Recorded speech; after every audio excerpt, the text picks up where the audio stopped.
भैया देखिए, रेलवे जो पेपर कंडक्ट करवाती है उसमें काफ़ी सारे होते हैं, लेकिन उसी में एक पेपर होता है ग्रुप डी का। ठीक है, जिसमें 10वीं पास बच्चे इसमें अप्लाई कर सकते हैं और एक अच्छी खासी सैलरी इसमें मिलती है।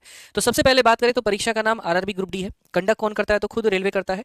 और वैकेंसी इसमें इस बार जो आई है वो 32,438 है। अगली बार वैकेंसी कितनी होगी इसकी कोई मेरे भाई बात नहीं कही गई है। ये जो वैकेंसी है 2025 की नहीं है, 2024 की है, और ये पेपर जो होगा वो 2025 में होगा। ठीक है, एग्जामिनेशन जो होगा वो क्या ये ऑफलाइन होता है कि ऑनलाइन होता है? तो बेसिकली ये जो पेपर होता है मेरे भाई ये ऑनलाइन होता है, और एक ही टीयर में होता है। उसके बाद में आपको फिजिकल टेस्ट देना होता है, फिर मेडिकल होता है, फिर डॉक्यूमेंट वेरिफिकेशन होता है और आपकी नौकरी लग जाती है। ठीक है। तो जैसा मैंने कहा, सिलेक्शन का स्टेज क्या है? एक पेपर देना है, फिजिकल, डॉक्यूमेंट और मेडिकल, और आपका जॉब लग जाएगा भाई। तो यहाँ पर चयन प्रक्रिया में सबसे पहला सीढ़ी जो है वो है आपका सीबीटी। सीबीटी में आइए मेरे भाई, होता क्या है, कौन से सब्जेक्ट पूछे जाते हैं, क्या उनका लेवल होता है, कितने क्वेश्चंस होते हैं, और लगभग कितने की कट ऑफ जाती है, वो सारी बातें हम आपसे शेयर करेंगे। तो सबसे पहले अगर हम बात करें तो जो सीबीटी का पेपर होता है मेरे भाई, उसमें एक जनरल साइंस होता है, मैथ होता है, रीजनिंग होता है, और जनरल अवेयरनेस यानी करंट अफेयर होता है।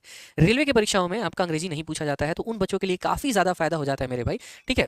जो लेकर के इंग्लिश को लेकर, जिनका इंग्लिश में हाथ काफ़ी तंग है, जो काफ़ी ज़्यादा उसमें परेशान रहते हैं, तो उनको बहुत फायदा यहाँ पर मिल जाएगा।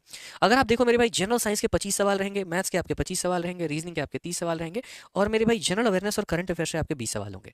कुल मिलाकर के 100 सवाल आपके होते हैं, और 1.5 घंटे का आपको पूरा प्रॉपर वक्त मिलता है। तो वक्त की कमी यहाँ पर नहीं होती है, क्योंकि ज्यादातर वक्त कौन सा पार्ट लेकर के जाता है? तो वो होता है मैथ और वो होता है रीजनिंग मेरे भाई। ठीक है।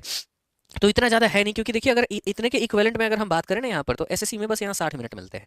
तो ये वाले बच्चे थोड़े फायदा यहाँ पर उठा सकते हैं। नेगेटिव मार्किंग जो है वो 1/3 के बराबर है, ना कि 1/4 के। तो ये भी थोड़ा ध्यान रखिए। ठीक है। सब्जेक्ट में अगर हम बात करें तो सबसे पहला सब्जेक्ट, जैसे यहाँ पर आपने देखा जनरल साइंस, तो जनरल साइंस में आपका कौन कौन सा सब्जेक्ट आ जाएगा? तो फिजिक्स हो गया, केमिस्ट्री हो गया, लाइफ साइंस हो गया, और यहाँ पर इन्वायरमेंट हो गया। ठीक है, ध्यान रखिए इस बात का। उसका यहाँ पर सिलेबस मेरे भाई क्या है, तो वो भी सिलेबस हम आप लोगों को इंक्लूड कर देंगे हमारे टेलीग्राम पर, आप देख लीजिएगा। ठीक। नेक्स्ट हम बात करते हैं मेरे भाई यहाँ पर, तो आपका जो हो गया मैथ्स का पेपर। 25 सवाल मैथ्स से मेरे भाई आते हैं, और ये मैथ्स का पूरा सिलेबस है।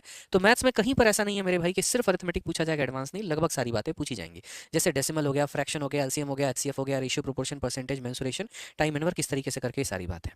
अगर आप मैथ्स की तैयारी मेरे भाई करना चाहते हैं, वो भी फ्री में करना चाहते हैं, मुफ्त में करना चाहते हैं, तो इस चैनल को अभी सब्सक्राइब कर लीजिए, क्योंकि इसके ऊपर में हमने रेलवे की पीवाईक्यू सीरीज चला रखी है। और कोई बच्चा अगर पूर्ण रूप से सक्षम नहीं है, बैच लेने में सक्षम नहीं है मेरे भाई, फ्री में पढ़ना चाहता है, तो वो इस पीवाईक्यू सीरीज के माध्यम से अपनी पूरी रेलवे की तैयारी कर सकता है। और बाकी जो बच्चे मेरे भाई थोड़ा और स्टैंडर्ड लेवल का सारी चीज़ें कवर करना चाहते हैं, कम समय के अंदर में अपना पूरा सिलेबस कवर करना चाहते हैं, तो वो हमारे साथ हमारे मैथ्स के वीओडी बैच में जुड़ सकते हैं। ये एक ऐसा बैच है जिसके माध्यम से आप रेलवे की किसी भी परीक्षा को क्रैक कर पाएंगे, और उसकी फीस मात्र 699 है। और जो उसकी वैलिडिटी है यहाँ पर वो है लाइफ टाइम, आजीवन तक, ये कभी खत्म नहीं होगा। ये रेलवे ग्रुप डी 2024 के लिए भी सक्षम रहेगा, 25 के लिए भी रहेगा, 26 के लिए भी रहेगा, हमेशा आपको फायदा पहुंचाता है।